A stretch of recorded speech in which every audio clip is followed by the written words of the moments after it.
B. Crosby, Stills, and Nash, and that is what that's what I wanted this to be. I wanted my two girl singers and me, and I wanted them not to be turned down. I wanted us all to have these great three-part harmonies, and it wasn't easy to get when I finally got around to getting it, because really nobody wanted me to do that. They were, "You're a solo artist, man." I'm like, well, that's a lonely world, isn't it?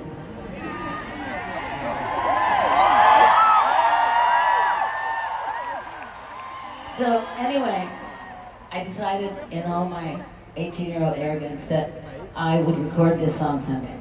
And I did, 2 years ago.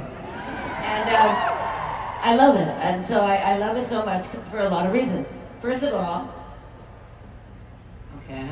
I know, there's so many layers to this story, I have to be careful here. I have to go down the right road here. Otherwise, it's like an hour story. So this song was not a political song. You might have thought it was, whatever generation you're from, you might have thought it was, because certainly, well, I didn't really know and I didn't really care, so it's like I just liked it. So anyway, this song wasn't. And I was to come to know that this song actually was about a party on Sunset Strip, and if you haven't been there, you should go there now. The Sunset Strip in Los Angeles, at Beverly Hills, and it's fabulous. Shopping is great. The people are nice, but in this day and age, in 1966, it was really the hippies' world. And had I lived there, I would have definitely been there, but I was in San Francisco.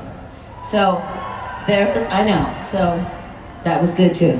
So anyway, they had a party, and the police came and said, "You need to go home." And they said, like, "Why?" And the police said, because we said so.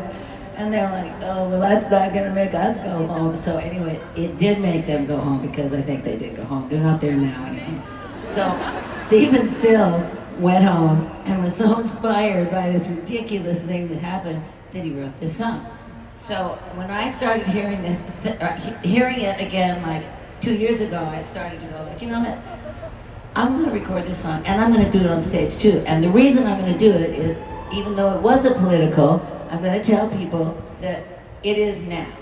We've turned it into, thank you very much. Thank you, Stephen Stills, for doing that.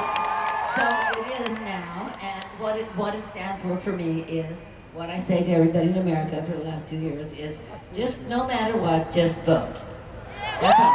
Doesn't matter who, just use your God-given right to go and vote. And the funny thing for me was, through all those years until I was like 70, I never voted. And why? Because I was busy. I was, having a sit-in. I was having my floor-length, fabulous hair done. I was making up new poems. I was just busy, and that is so stupid, because you could always fit in a 15-minute drop-off at a voting place. So remember that, don't be me, vote. For what it's worth, vote.